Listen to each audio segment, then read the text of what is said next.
Why not to complicate things more further, huh? Why to keep them simple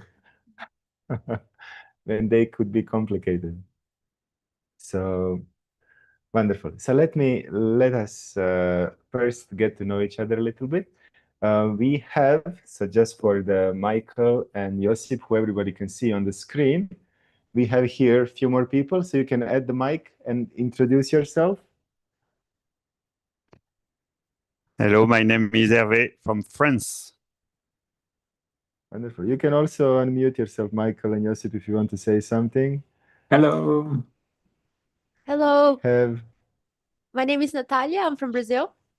Hello. Hello, everyone. My name is Sarah from US. Hello, Sarah. Angelica here from Spain. Hello, Joanna from Portugal. And Clara from Denmark. wonderful. Hello. And we have on the screen, who is on the screen? I'm Michael, and I'm from Scotland, but I live in the Netherlands. And My name is Josip. I'm from Zagreb. Yeah, and I live in Zagreb. Zagreb, Croatia. Yes. Croatia. And who is hiding behind the iPhone?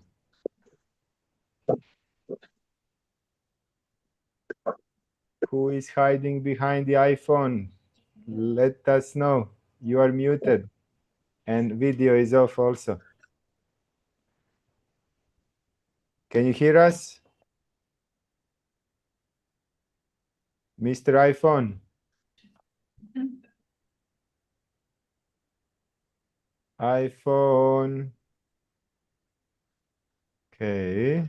Let me see. I will send a message. Direct. Prem, Who is that? Who is that? can you hear me? Yes, but who is Yes. I am Ignacio from Spain. Do you remember me? Okay, Ignacio, I was looking. Your camera is not working. Well, yeah, I don't know why. Okay, can you show us, because we have Yeah, also a few people I on can the show you. screen. Yeah, Please, I can show please, you. so that others can get to know I you. can see you very well. And look, everyone here. Hello. Let's see. I am trying to get the camera open, No but problem. not possible. Take your I don't know. time. Let's see. I don't know what is happening. I think maybe you need to go up. Ignacio, I wrote it wrongly. Eh, Okay, wonderful, Prem, Ignacio. I got it. Yes, beautiful. Nice to see you, Ignacio. I wrote it wrongly. It's Ignacio. Nice to see you, Prem. How are you? Good, good. Welcome. Yeah, here in Spain, I was having breakfast now. Okay, we just finished lunch. Sorry for not Wow. inviting you. Very We good. had just a nice lunch. Okay, good, good. So nice to have you all here. We have 6 people here physically with me and 3 of you online. So for all of you who are present also here physically for the first time, and maybe for you, Ignacio, when you are not speaking, you can put yourself on mute just because of the noise. And this Gita circles, we were studying Gita for the last 9 months almost, I think. We started May, June, July, August, September, October, November, December, January. Yeah, 9 months, even more than 9 months. So we were going every chapter 2 times.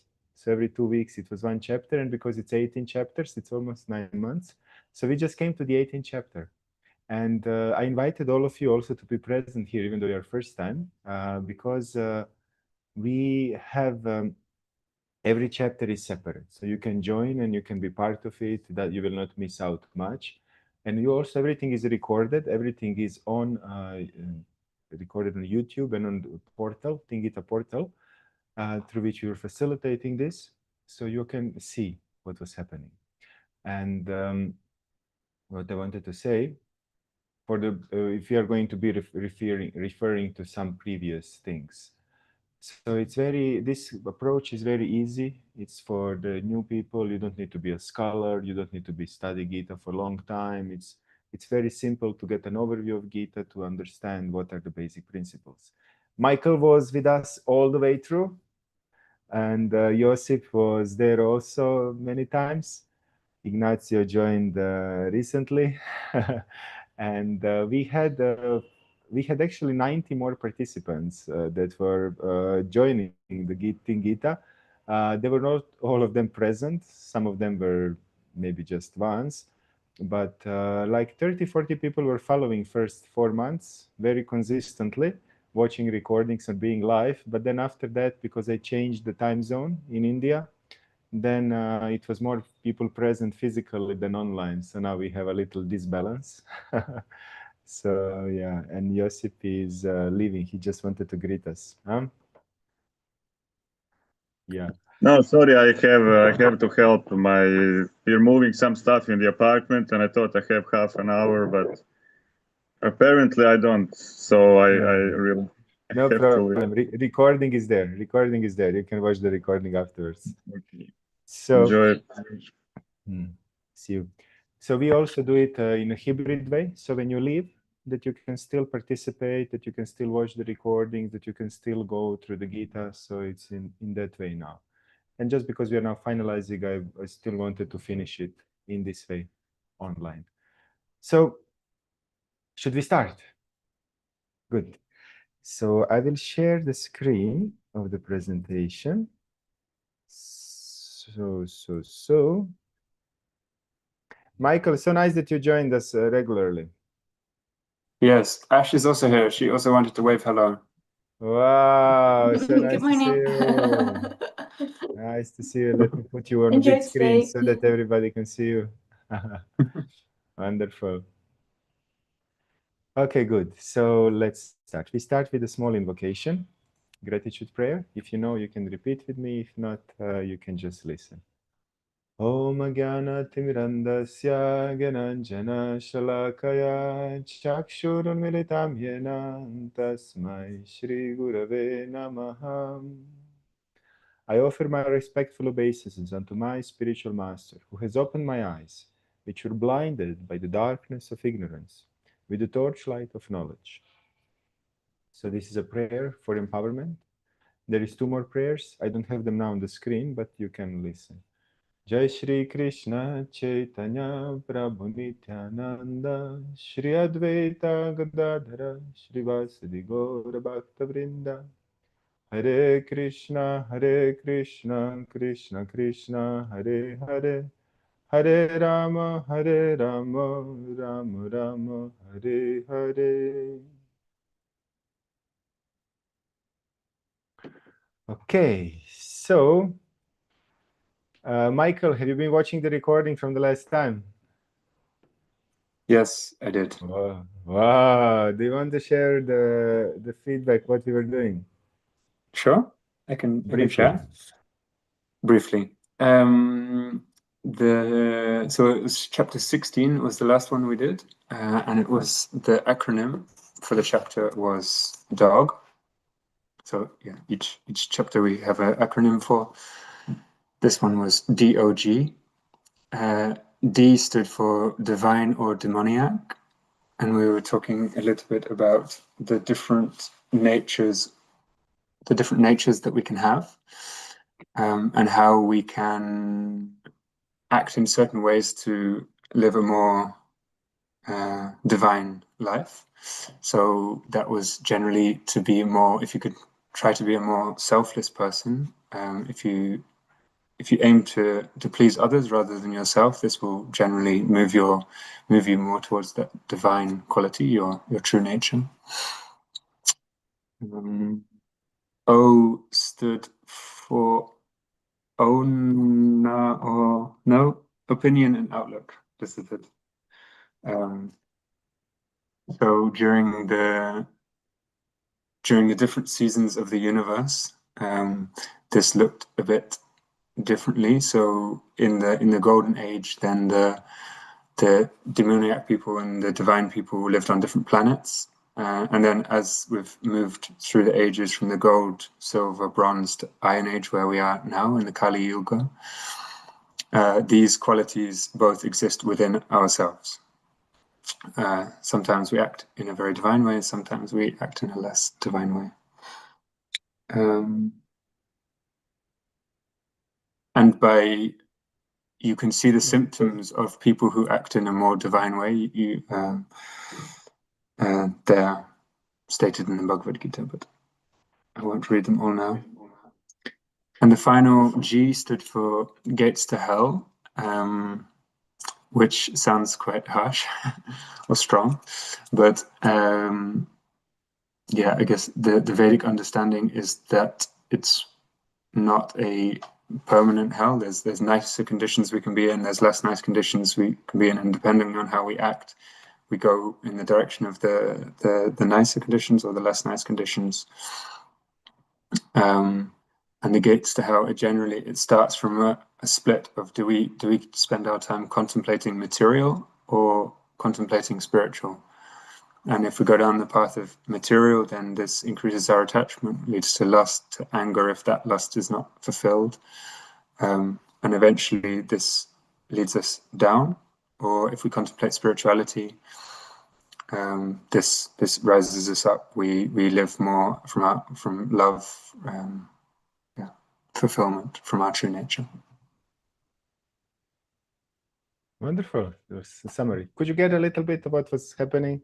So the 16th chapter, because this is 18, and we were studying last time 16, because before that we were combining 14 and 17 chapter together because they were speaking about modes of material nature. So we had 14 and 17 together because they spoke about the same thing. So we jumped from 16 to 18 because 17 was already there. And now the 17th chapter was speaking about this demoniac and divine natures and what is the difference. And in the essence, it's about, do we put ourselves in centers or we are putting others? Are we selfish or we are unselfish? So that was the essence.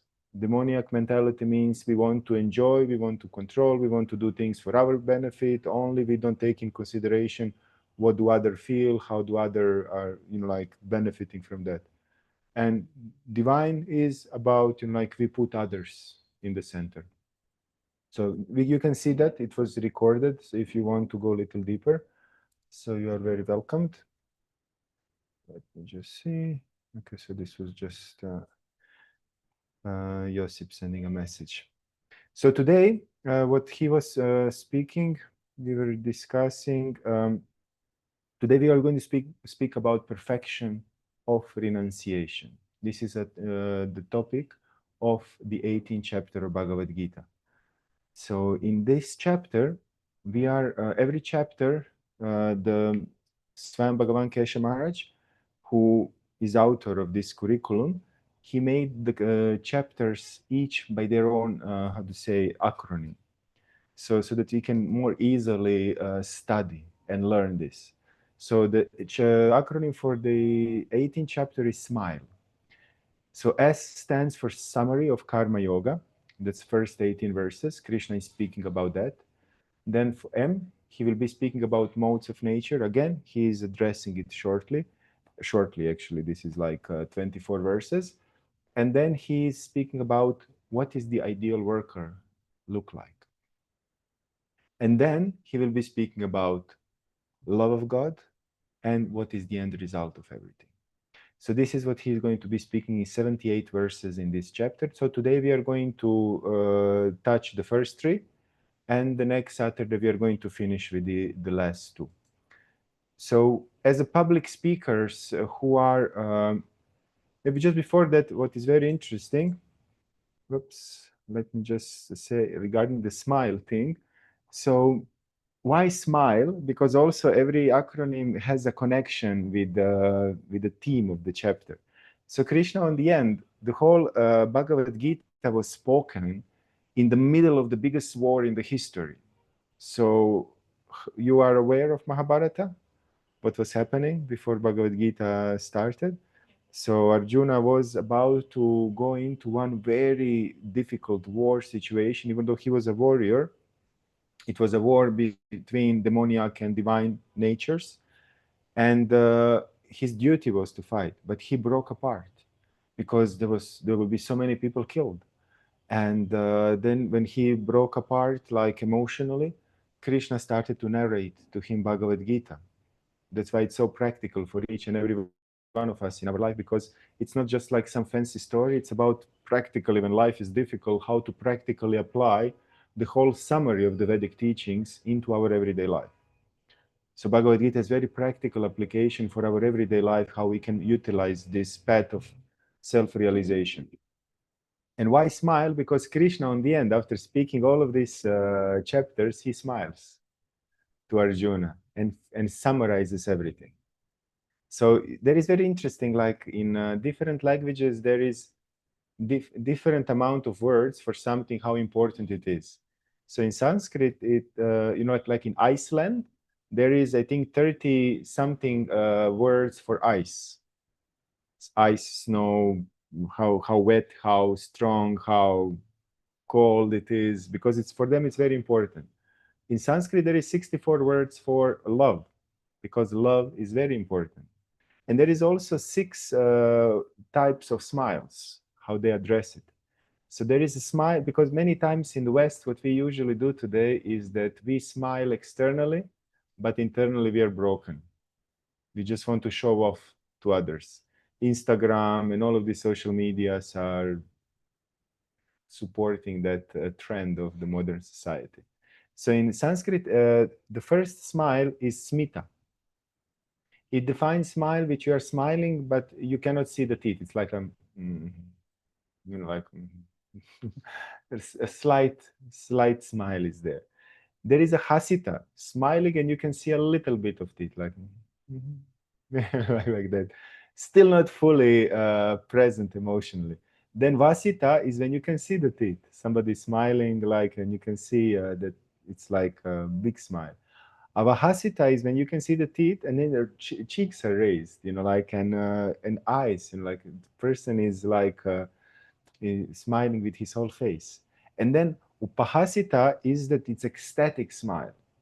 That means that like all the features from before, but there is also crying, and maybe somebody's like and like really like smiling from his heart. And it's why I'm speaking about it, because smiling is so important to like bring joy in our heart, to release negative emotions, and like it's a crucial part also of spiritual life, to be joyful, because as an essence, as a spirit soul, we are joyful through nature. And the 6th atihasita is also all of the above, but it's also with jumping up and down and clapping, like it's like so like in kirtan, if you can see on Kirtan Fest now, you can like you can fully be present, fully joyful, like you can fully express yourself. That's why it's so wonderful as a process of self-realization. So yeah, let me just say, and why Krishna, like also public speakers who are like very good, they first, when they start speaking, they first make an introduction, tell what they are going to say, just a small presentation. Then the main part of the presentation is to say what they were planning to say. And on the end, they tell what they just said. They just, how to say, repeat. So why I'm saying that, because Krishna also in the 18th chapter does the same. So his summarization of the topic discussed before in the every chapter of Bhagavad Gita. So Lord Krishna stresses the devotional service unto the Supreme Personality of Godhead is the ultimate goal of life. This same point is summarized in the 18th chapter as the most confidential path of knowledge, because Krishna explains all the paths in Gita. But then he summarizes on the end, Arjuna, please engage in bhakti, engage in devotional service, because this way you can still be part of this world, but your consciousness will not be. You will be out of this world. So we are going to see that today a little bit. So this smile, what I was mentioning, this acronym, as it starts with summary of Karma Yoga, we will be speaking because Krishna, Karma Yoga means engaging in this world, still working, being part of this world. And he tells Arjuna, you should work, because Arjuna in that moment wanted to go away. He wanted to become a renunciate. He wanted to leave this world. So Krishna was explaining him, yes, you can do that, if that is your nature. Then you will see today. So he said, you should work, you should perform your duty. Then under the modes of nature, he said, no, it's not just that you should work, you should know how to work, what mindset you should have. So he's going to introduce here the modes of nature, how they affect our consciousness. And then he will be speaking about what is the ideal work, what work to do according to our nature, according to dharma, according to, like our predispositions. So he's going to be speaking all of this, and then he will be speaking that such work awakens love, divine love, love for God, if we do it properly. And on the end, it gives a result. And Gita is a handbook how that result can be achieved. So we are going to speak that next time. And now we are going to start with the summary of Karma Yoga. All on the same page? Yeah. Okay, let's start. So in this part, Krishna says you should work. You should be part of this world, and you should perform your duty. And we are going to start with that part, and we are going to start reading a verse from the Gita. This is the 7th and 8th verse. Somebody wants to read? I can read. Take a mic and read for everyone. Okay. Prescribed duties should never be renounced. If one gives up his prescribed duties because of illusion, such renunciation is said to be in the mode of ignorance. Anyone who gives up prescribed duties as a troublesome or out of fear of bodily discomfort is said to have renounced in the mode of passion. Such action never leads to the elevation of renunciation. Okay. So he speaks about that, if somebody gives up his prescribed duties because of illusion, that such renunciation is in the mode of ignorance. So we are just going to go into that. Anyone who gives up prescribed duties as troublesome or out of fear of bodily discomfort is said to have renounced it in the mode of passion. Such action never leads to elevation or renunciation. Michael, would you like to read the next one? O Arjuna, when one performs his prescribed duty only because it ought to be done, and renounces all material association and all attachment to the fruit, his renunciation is said to be in the good mode of goodness. So this is how the proper renunciation should be done. It says that just because it needs to be done, and renounces the attachment to the fruit. We are not expecting the result. So he still works, but he doesn't expect the result. You understand? Because our expectations are the biggest frustration in our life. It's not about what we are doing, but our expectations. So Krishna here explains that in the mode of goodness, if he renounces that, he can overcome. And now Krishna starts to speak these verses because he wants to explain who real sannyasi is, who real tyagi is. So you can see many people in orange robes, many people with matted lock hair, many people with different kinds of expressions, and all of these things. But Krishna here explains what actually it means to be renunciate, what actually it means to be sannyasi. And he said somebody can give up things, what we're speaking, because of illusion or misunderstanding. That is bad. That is bad. That is in ignorance. We should not go in that direction. We should not renounce something just because we think that something is troublesome, troublesome, but we see some wrong perception of that, And we should not also renounce it in the passion, just because something is troublesome, because we are just like, it's hard. So we say, I don't want, let's say in the ignorance, it would be as a family life. You want to renounce your family life because you think it's illusion, it's bad, and all of these things. So that's ignorance. Passion would be that, you see, it's very hard, like having a wife and children and all of these things, it's troublesome. and also due to fear and due to discomfort, that is also very bad. In a mode of goodness, it's that you renounce the attachment to the result. That is better. Like you renounce the attachment. Okay, like I'm going to do my family duties, but I'm not going to be attached that everybody glorifies me, that everybody loves me, that everybody is like this or like that. I'm just going to do it out of my duty. I love my family. I know that I'm, how to say, because love is unselfish. We don't expect from others. And the pure thing is that we do it for the pleasure of Krishna. We still do that, family life and whatever. I'm just taking family life as a comparison to go through all of this.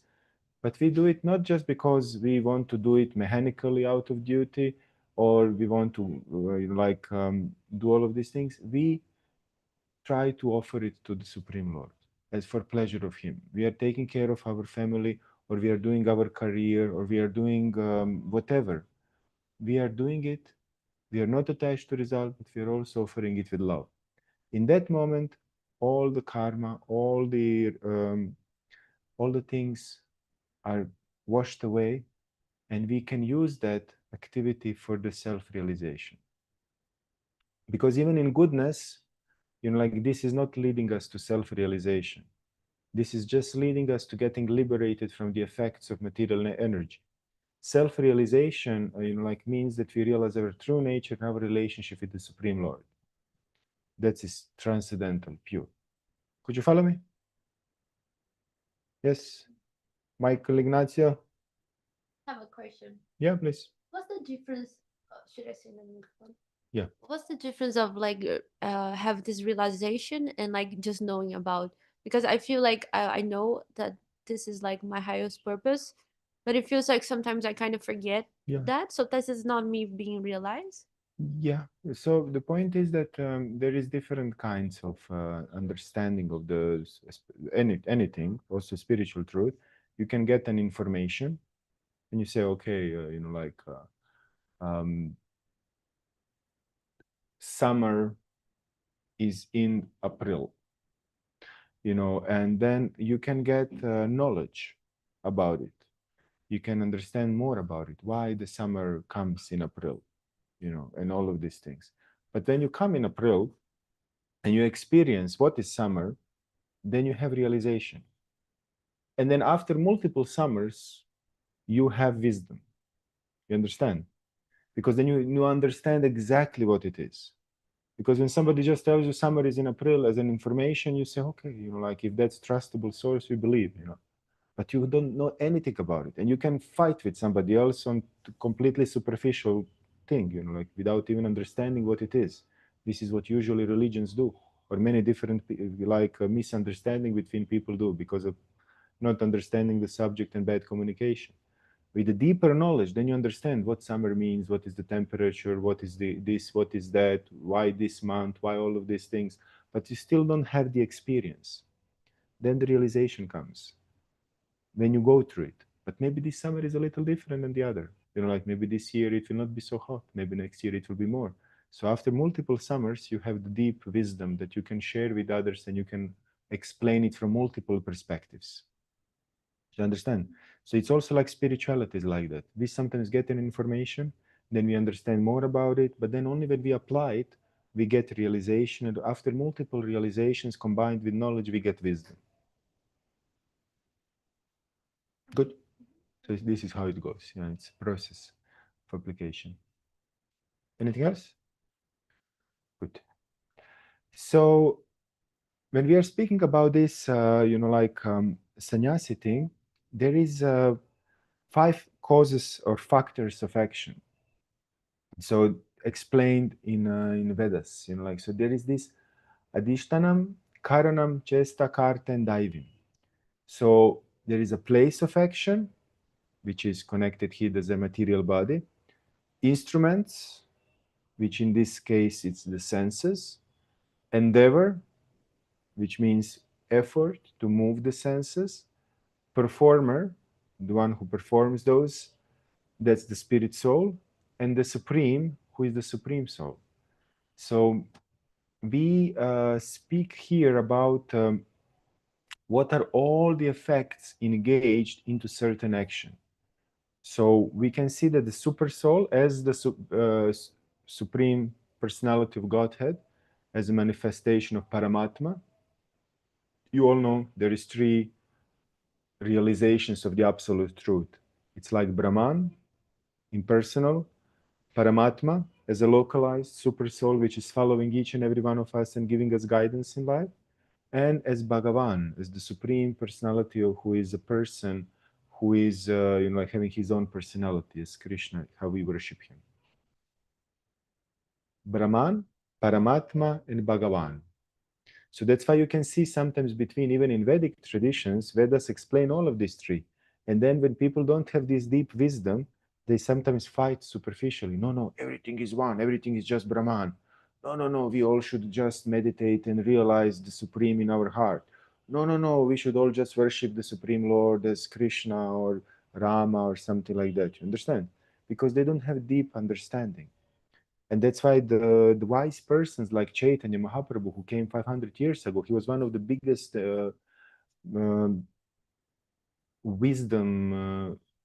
biggest gyanis, one of the biggest gyanis, one of the biggest teachers of the known. He combined all of these three things together.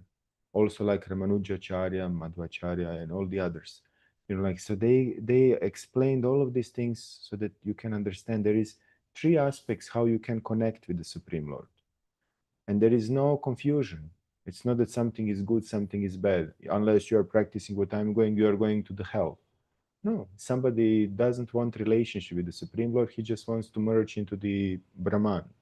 You know, somebody wants to have a relationship very official with Paramatma as a guiding factor. Somebody wants to have very intimate relationship with the Supreme Lord as Bhagavan. Those are all different manifestations of the same absolute truth.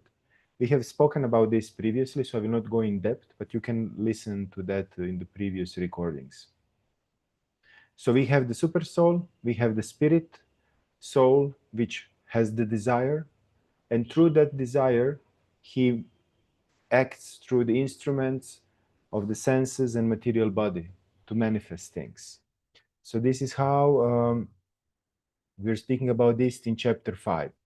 So you can see that in chapter 5 a little more about this thing, that, you know, like, it's when we speak about certain action, it's not just about us, it's also about the Supreme Lord, it's also about the instruments. In different cases, those are the demigods who move certain things, and the karma and all the other things. So just wanted to briefly summarize this because Krishna is mentioning that.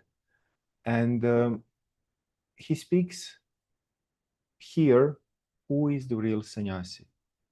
Is it the person who wears orange, means that that is sannyasi? Somebody who has matadlock hairs? Because in Rishikesh, when we can see a lot of people on the streets like that, and they already have a branding, many of them, like with the different, accessories which they carry and this and that to collect donations and everything. But how to know, is it really that that person is a renunciate? Because I have seen many of those people hunting women, getting, money and being attached to certain things. So Krishna speaks about those things because everybody wants to cheat. We all have that cheating propensity, or Instagram to show our best faces, on other places, so also, why to be just a beggar when you can be worshipped by others by begging. So we should be very careful there. So the point is that generally people have tendency to be enjoyers and controllers because we want to be God. We want to enjoy and we want to control. So when we have that tendencies, like sannyasi means that he renounces that. He doesn't want to enjoy and he doesn't want to control. He doesn't want to enjoy this world. He wants to, just be serving others. He doesn't want to, indulge into the different pleasures, like I was saying, hunting the opposite sex, getting money, getting resources, getting all of these enjoyable things. He doesn't want that. Sannyasi says, all of these are places of misery. I don't want to indulge myself into such kind of activities. I want to get out of that. And then also he doesn't want to control, because the lot of problems in our life comes because we want to control things around us, because we want to control that we are sure that things are going to happen in the right way, that we are going to get enough money, enough reputation, enough whatever we want to enjoy this world, that we are going to have everything under our control. But usually what happens, things don't go how we desire, because that's why before that we were speaking, there is multiple factors why certain things happen, because of karma, because of the influence of other living entities, some divine attitudes, some of the paramatma, and all of these different things. So if we are attached to control, if we want to do things our way, and we don't allow the influence of the divinity in that, we will be frustrated. So actually much bigger happiness comes when we give up enjoying spirit in this world and controlling spirit. That's why sannyasi do that. Many sannyasis who became true sannyasis, they have everything. They had all the money, all the influence, all the enjoyment, all the control, but they willingly gave it up. And real renunciates do that. It's not about not having money. It's not about not having all of these things and then you become big renunciate. You understand? Real renunciate means that you have given up, that you already had that.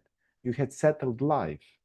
You had everything in place, but you decided that you don't want that. You want to pursue spiritual. So those are the real renunciates. And it doesn't matter, do they have saffron? Do they have white? Do they have this color, that color, matted lock hairs, not matted lock hairs? Those are the real tyagis, renunciates, sannyasis. So this is what Krishna is trying to explain here. He's trying to explain how to recognize who is really practicing spirituality and who is really renounced, that we go a little deeper outside of these superficial things. Any questions there regarding this sannyasi part and renunciation? Michael or Ignacio? No? Okay, it was clear. Good. So let us dive into the next M, modes of nature. So we were speaking about modes of nature in the 14th and 17th chapter. So we were speaking about how they affect our life. Just recently, Kaustuba was also at Kirtan Fest speaking about modes of nature, and even Yogi Charu day before yesterday. And Krishna speaks about this in Gita, because in all the different spiritual traditions, you can find all of these different elements, but none of them speak about these three energies that influence our consciousness so strongly. These three energies of tamas, rajas, and sattva, ignorance, passion, and goodness, how they affect our consciousness. And why is that? Because we were speaking before. Okay, let us first read the verse. Who wants to read? Please take the mic. According to the three different modes of material nature, there are three kinds of knowledge: action and performer of action. Now hear of them from me. Yes, so Krishna now again reflects about the modes of nature. He spoke in 14th chapter on length about it, also in 17th chapter, and also here he speaks 24 verses about that. It's very important. Why is it so important? Because we were speaking that our journey in spiritual life, we were mentioning these three principles: Sambandha, Abhideya, and Prayojana. Anybody remembers what Sambandha is?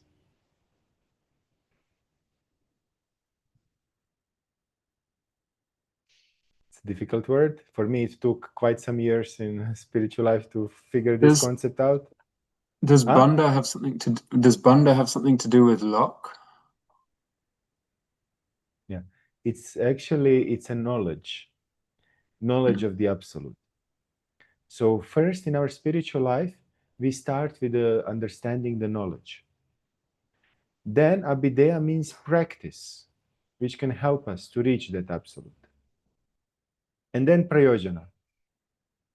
Prayojana is the achievement.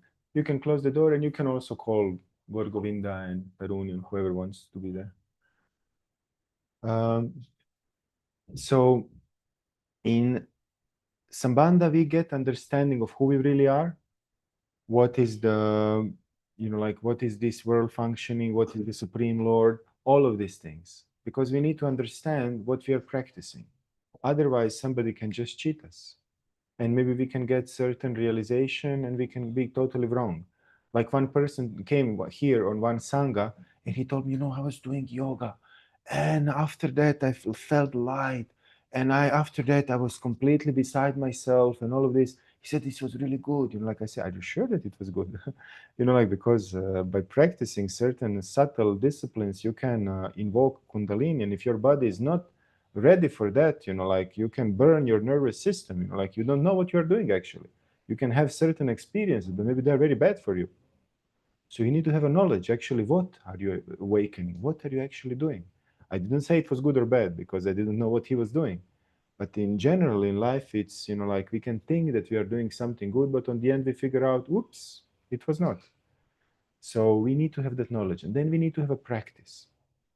And practice, we spoke that it involves process through which you do certain things. There is certain rituals, certain things that you do, like certain activities through which you reach certain sadhana, through which you reach that, how to say, self-realization, different practices that purify our mind, that help us to connect with the divine. But then aside of practices, we should live certain lifestyle. We need to live a certain lifestyle that is beneficial for our spirituality. We can do a certain practice, let's say, of yoga, and then live in very tamastic and rajastic super city in the world with all the screens and TVs and mobile phones, totally distracting our consciousness. That will not benefit us.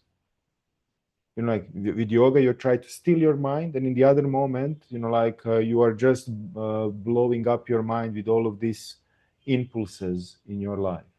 Also bhakti, it's all about developing unselfishness. And then in the other moment, if you live a lifestyle that you are I don't know how to say it in English, but if you're chasing ladies, being a hedonist, and all of these different things, it will not help. Like we need to live more sattvic lifestyle that will help us in our spiritual practice. That's why all the different practices give certain lifestyles that will help us. That's why yogis, if they want to reach self-realization, they go to Himalayas. They go to the caves. This Monday, we are going to go to one authentic cave. If you want, you're welcome to join. We will be visiting one very special place, which is not touristic, and you can see how yogis lived. What is the lifestyle of a yogi? It's not with a super new mat in a super cool yoga studio in the big skyscraper in the New York City. It's completely different. And if you want to reach self-realization, it needs to be aligned with the practice. And I'm not criticizing that. I'm just saying that, it's a beautiful process, but you need to see what lifestyle it means. Also in bhakti, you cannot live, like I said, as a hedonist. You can still have these things of this world, but you don't want to enjoy them. For you, it's the same. Are they there or not? But if life brings them, if your service brings them, like all of this technology that I'm now encircled with, it's not that I want to have it. I don't use it outside of these talks. You understand? So I'm not averse to it, but I'm not also attached to it. It's used for the service. So this is how Bhakti Yogi looks at the things. And there is also a character, because it's not just about external things. We should also pursue certain character which can help us to, go on our path of self-realization, develop certain qualities, certain inner values, characteristic and qualities, so that we can really be a spiritual person. Could you follow me? Huh? So we are going a little deeper also in this. So we are now just actually making a summary. So each of these points that I'm giving today, I'm trying to present them in an easy way, but we went much deeper into it in previous chapters when we were speaking about them. Could I ask again? What does prayojana? We had also a question here without the mic. So prayojana is the end result. It's what happens when you reach self-realization. So Sambandha is knowledge about, like who we are, what is the nature of this material world, who is the supreme. Abhideya is the practice through which we reach that perfection. And prayojana is all about what happens on the end. Because we need to know that. We need to know, like what is actually, what we are reaching for. Where are we going? Otherwise, who knows where are we going to end? Okay? Michael, satisfied? Good. We spoke about this. I forgot in which chapter. Yeah, I also just had to look back. Yeah. 12, maybe? Yeah, something like that. Yeah, it was in the middle. It was in the middle because we were speaking about bhakti and then we were describing this practice. After we spoke, when we were speaking about the elements of bhakti, the process of bhakti, then we went into the lifestyle and character after. So, Krishna here tells Arjuna, the goodness is the platform that we should strive for. Because that's something that will help us to bring health in our life, because goodness means that, like this mode of goodness, it's very deep topic and very beautiful topic, how we can bring our life on a higher level of state. So previous 14 and 17, when we were discussing that 2 or 3 times before, you can see the recordings and we discussed this, and you can see how a certain lifestyle can bring us happiness, it can bring us health, achievement, wisdom, and like also the character. It helps to develop all of this when we start behaving and accepting certain lifestyle, start eating certain foods, start doing certain activities, start doing setting up the place in a certain way, using the time of the day which is beneficial for that. So mode of goodness has that, and it's very beautiful. You all know about these 3 modes? You heard in your yoga teacher trainings and different places, or? Huh? Gunas, tamas, rajas, and sattva. Yeah. Okay. Good. Michael, you know for sure. Whoops, I raised my hand. It has automatical hand raising tool, lower hand, like this, and then the hand gets raised. Okay. So we are going to finish with this ideal worker. Any other question regarding modes? It's clear more or less. I try to simplify it.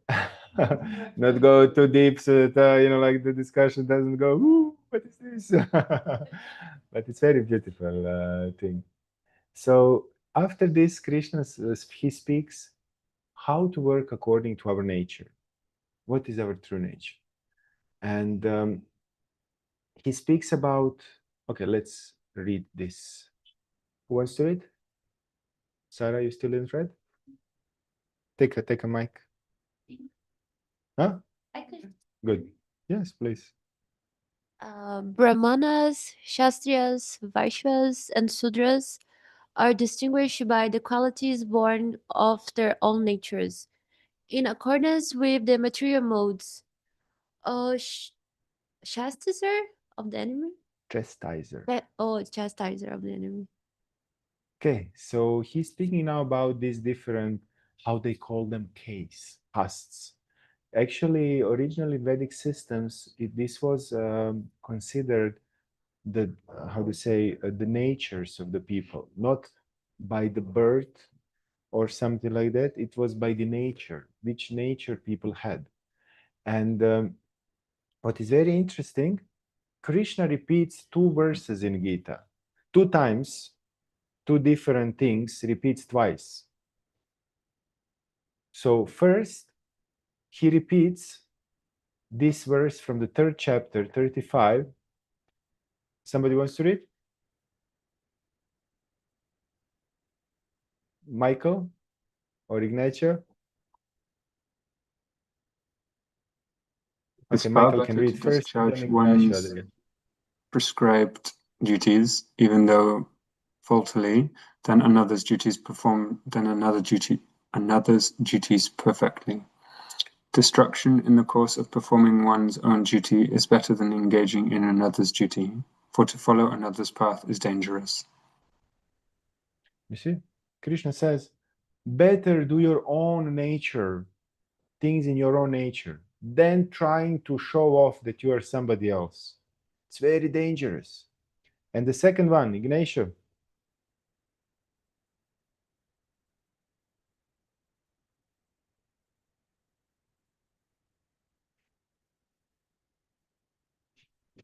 If it's comfortable for you on that mobile phone, you are muted. You are muted. Okay, if it's a problem, somebody else can.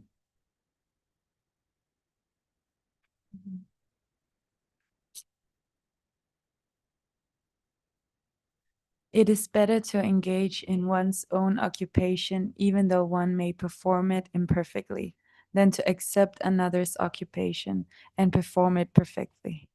Duties prescribed according to one's nature are never affected by sinful reactions. Good. So you see, Krishna speaks about the same thing in two different. He starts with the 3rd, and then again he repeats it in the 18th chapter. How important it is, like that person follows his true nature. And then the second one, second two verses, when he speaks, can you read? Maybe two of you can shift one on the other. Engage your mind always in thinking of me, become my devotee, offer obeisances to me and worship me, being completely absorbed in me. You will come to me. Surely you will come to me. Yeah. So he tells that we should engage in our relationship with the Supreme, and if we do that, we are going to surely come to Him, because we are in this material world because we want to act and be God, and when we give up that desire and we want to reestablish the relationship with the Supreme Lord, we are for sure going to come there. So this world is just like a virtual reality which we created in order because we wanted to control and enjoy things in this world. And the second verse, who wants? Always think of me, become my devotee, worship me, and offer your homage unto me. Thus you will come to me without fail. I promise you this because you are my very dear friend. So again in 18th chapter, he repeats that from the 9th chapter. And why is this here? Because there is two kinds of duties, which we spoke before. There is Swadharma and there is Sanatana Dharma. So in today's world, before I came to Rishikesh, I was teaching like how to find your life call, life purpose, how to find your nature. And I was doing this to many young people around Europe. Thousands of people were attending those courses physically or online. And it's very interesting that, people are very interested how to find their nature. And they are so much disconnected from themselves that they are not aware even what do they like, what are they good at, what is their nature. Because today culture totally disconnected us from our true self. And they put so much endeavor to find it, which is good that we know who we are. But on the other side, even more important is what is our eternal duty. Our eternal duty to reestablish our relationship with the Supreme Lord. Swadharma is important, like Krishna says. It's important we do things. Swadharma. Swadharma. This worldly. No, seva is service. Swa is this worldly dharma. Sanatana is eternal dharma. So Swadharma means this dharma, this duty that is while being in this world. Sanatana dharma is the eternal dharma that will pass even after we leave this body. So when I was teaching people, I would tell them, like, what is your short-term goals? What is your like long-term goals? What is your lifetime goal? What do you want to live after yourself in this world? And then what is your spiritual goal? Where do you want to go after this lifetime? Many people don't even think about those two last. They just think short-term and long-term, nothing else. Immediately next 1 or 2 months, few months, or maybe 5 years ahead. What I want to be and leave legacy behind myself in this life, usually people don't think about it because they don't want to face the, that they will need to leave this body. And what to say after that, what will happen? Complete ignorance. They don't know what is happening. It's important to understand this, that we need to balance those two things. We need to invest into our eternal Sanatan Dharma, which is to reestablish our relationship with the Supreme Lord. And we also need to do certain things which are we responsible in this world. Okay, could you follow this? So Krishna is emphasizing this. And this is the balancing factor, because sometimes people, due to spirituality, they give up all their responsibilities in this world. They go in one extreme. Other people completely neglect spirituality because they have too many responsibilities in this world. The point what Krishna is teaching, you need to balance both things. You need to take care of the responsibilities in this world, and you need to take care of the responsibilities for the spiritual. So we need to take care of both things. It's easiest to go in extremes. Just give up everything, just travel around, or just work 9 to 8 p.m., and just don't have time for anything spiritual. But we need to balance those two things. How to, take care of all of these things. This is what Krishna is teaching Arjuna. Okay. So there is many models that can help us, and this is what Krishna is telling about Brahmanas, Kshatriyas, Vaishyas, and Sudras. Like those Brahmanas are teachers, Kshatriyas are managers, Vaishyas are those who supply things, Shudras are those who assist. Importance is that, like the Brahmanas fights ignorance, Kshatriyas fights infringement, Vaishyas fights insufficiency, and Shudra fights indolence. Indolence, huh? Let me not speculate how properly to explain it.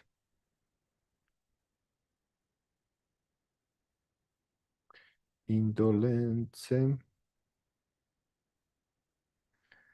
refers to habitual, often comfortable state of laziness, inactivity, or disinclination to work or exert oneself. You follow? So it's when you are becoming habituated, to laziness, inactivity, and doing something. So they want to fight that. They want to change that you are active, that you are Anyway, this is we will not go now into this because this is a complicated thing. We were discussing this in some previous things, but Krishna explains how important it is that we have people with these different qualities. Somebody is more self-controlled, austerity and purity is very important for him. Somebody is more in the mode of passion and heroism, power, determination. He wants to change things that are important. For somebody, it's more about business, money, economy, all of these things in previous ages, farming, cows, protections. And those people are simple. They just want to be happy, be safe, and work for somebody. They're not so proactive themselves. So different mentalities. And it's not about having these different natures so that you can push down somebody. It's about having these natures to empower others and not expect from everybody everything. And we need to know how to behave. And it's not by birth, it's by qualities. And in today's world, everything is mixed matched. So by birth, you cannot do that. In previous ages, like the marriages and all of this, it was, like with the similar natures from similar backgrounds, people would get married. In today's world, you have from different types of continents, from completely different things. So our genes, our consciousness, our influences are completely mixed. So you cannot expect that you are, like having, something like that. Before, when like mighty prince and mighty princess would marry from the, how to say, they would have usually a child who is also a kshatriya, like. But today everything is like mixed. But it was never by birth. That was by invasions of British. They divided that so that they could control people a little more. But anyway, that's another topic. So Can I ask a question? Yes. So here, Krishna was saying that you should act in your own nature, or act according to your own nature. But I seem to remember also we talked previously about that you can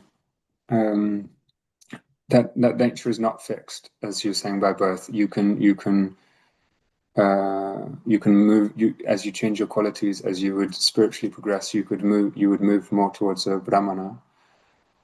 Does that mean then that the work that you would carry out in your life would also change as you spiritually progress? So the thing is that in the most cases, in today's world, we are all mixed up with different things. But something is predominant in our life by our birth. And the point is that in most cases, what I found out working with people, they are not even sure what that is. Because what happens is that when we are young, when we are still fragile and our consciousness is very soft and like usually we are formed by the influences of parents in the society.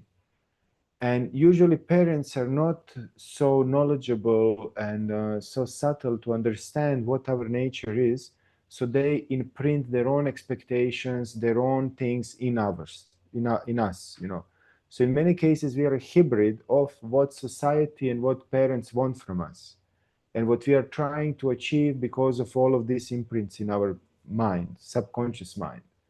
So only after you clean all of that expectations, after you clean all of those things, and you clean all of those insecurities that you want to prove yourself, that you want to be the best, then somebody sees, oh, I'm, like Brahmana is the best, and then they start aspiring, like to become a Brahmana, even though they don't have those qualities, just because of insecurities, just because society's expectation, or whatever.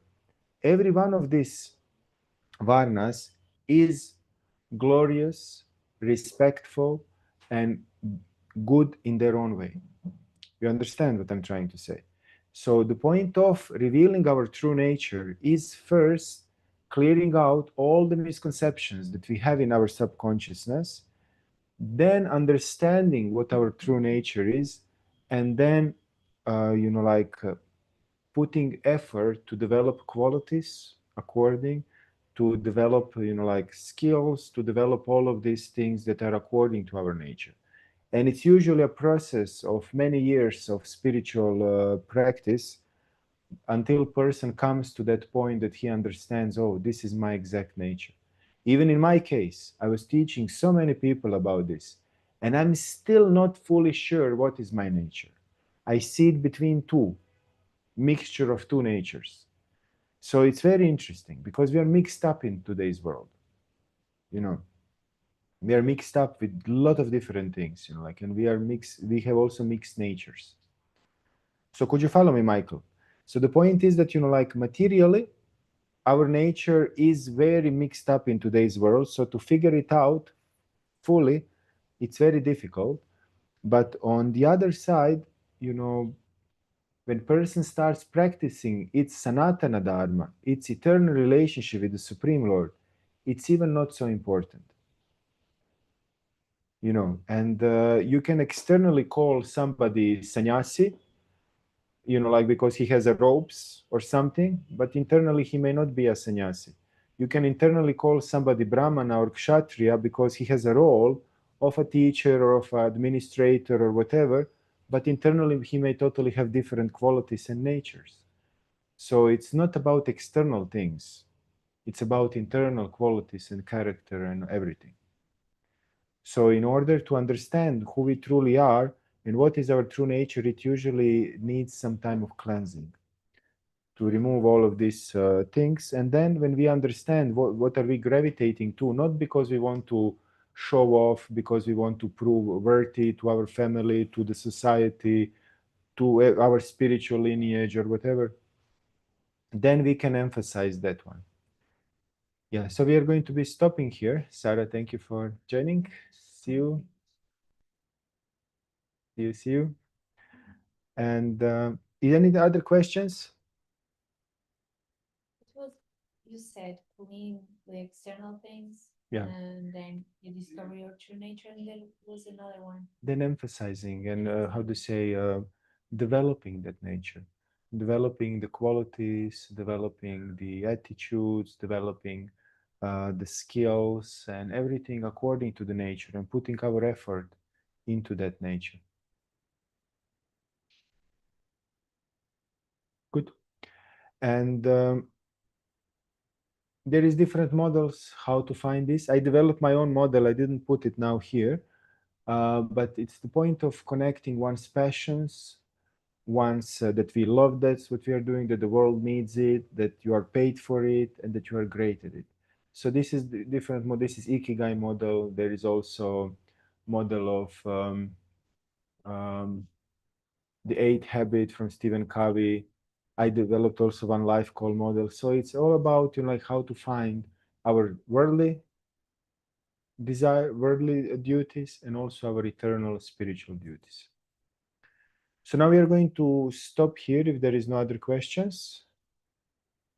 I just wonder what is the difference between like Ikigai and Dharma? Dharma is the nature of something. So Dharma is nature, like Dharma of water is that it's liquid. You understand? So you know, like when you are not in a natural position, water becomes hard. But the nature of water is that it's liquid. You understand? Yeah, it's more like, yeah, I know it's two different things, but that you can use Ikigai to actually locate your like you can use it that way, or is it? Yeah. So I would say that, you know, like personality types. There are different personality types that look at the same thing from different perspectives. So Ikigai is looking from one perspective on us. Dharma is looking from another, depending which kind of Dharma. Is it Swadharma? Is it Sanatana Dharma? Stephen Covey is looking from another way. I'm looking from another way. But we are speaking about the same thing, just different perceptions. And when you want to understand the fullness, like we spoke, if we want to have a wisdom, then we need to understand all of them. So then you can understand the whole concept about it. Like personality types, you have disc, you have 16 personality from Myers-Briggs, you have ocean, you have so many different things. They all speak about our psychic from a different perspective. You understand? Different models. So also this. It doesn't matter so much which model we use. The model is that we find what we should do in this world, and that we should find what should we do for the spiritual part. Swadharma and Sanatana Dharma. Ikigai is only about Swadharma. It's not about Sanatana Dharma, about our eternal Dharma. Good. Michael, Ignacio? I have to leave now, but thank you very much for the session. No problem. Thank you, Michael, for joining. Yes. Ignacio will stay still, or you will also leave? Yeah, Prem, thank you very much. Sorry, because I was a little bit absent-minded with many different things at the same time. because I am going to hold one class now, and some students are coming to my house now. I have many different things at the same time. I was listening you, Yeah. and there is not a very good signal in at my home. Yeah, I understand. But thank you for joining. It was beautiful that you could be there. Thank you very much. It was beautiful. Thank you. Thank you. See you then both. We are going to have a small discussion on the end, but thank you for joining.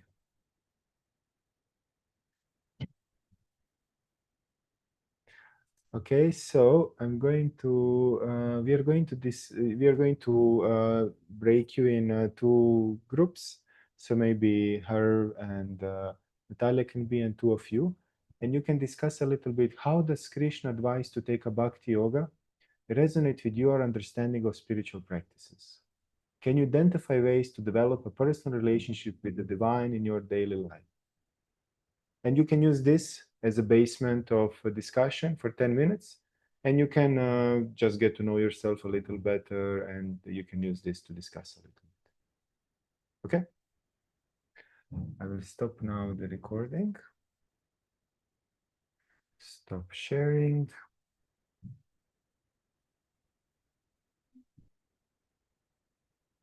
Recording stop. And I will also stop the stream. Okay, it's still not